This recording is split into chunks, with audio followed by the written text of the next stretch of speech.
ওরা ভালো ক্রিকেট খেলেছে আজকে। সবথেকে বড় যেটা মনে হচ্ছে যে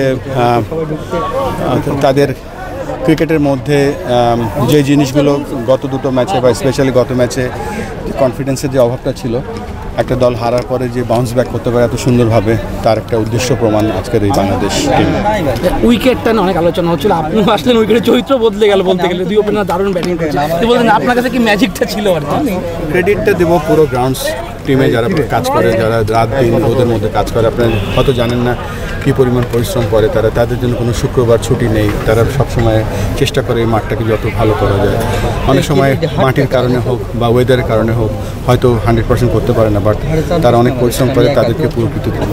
একটা প্রশ্ন জানতে চান যে ওয়াসিম আকরাম বাংলাদেশের দলের সঙ্গে কাজ করতে চান বিনা পারিশ্রমিকে, তাকে কোনোভাবে যুক্ত আপনারা করতে চান কিনা যে সুযোগ থাকে? আমি তো ওই ধরনের কোনো কিছু শুনিনি এখনো, আমাদের কাছে বলেছিলেন। ওনার মতো ক্রিকেট মেধা, not only fast bowler, cricket মেধা তো পৃথিবীতে কমই আছে। আমার সাথে পার্সোনাল যোগাযোগ আছে, করে আমাদের জন্য টসের আগে আপনি গ্রাউন্ডসম্যানদের সাথে কথা বলছিলেন, কি বার্তাটা দেন?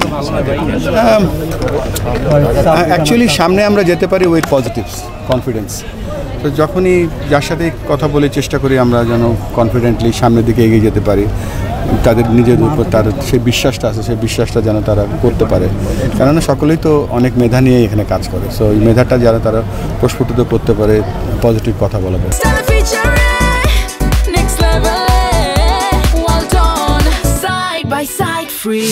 ওভাবে করে ওরা ব্যাটিং করে গিয়েছে। আজকে যেটা ভালো লেগেছে হলো ওদের ইন্টেন্টটা কারেক্ট ছিল।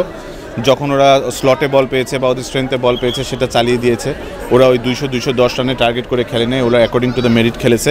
এবং যেটা ভালো লেগেছে যে ওরা স্ট্রাইকটাও রোটেট করেছে।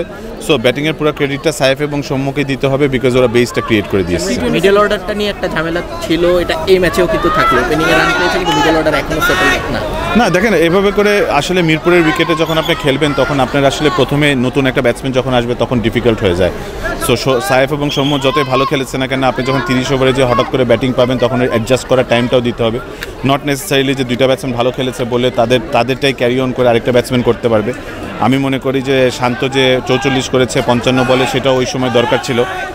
লাস্টে সোহান কিছু কুইক রানস করে দিয়েছে, যারা যারা এসে অকেশনাল বাউন্ডারিজ মেরেছে।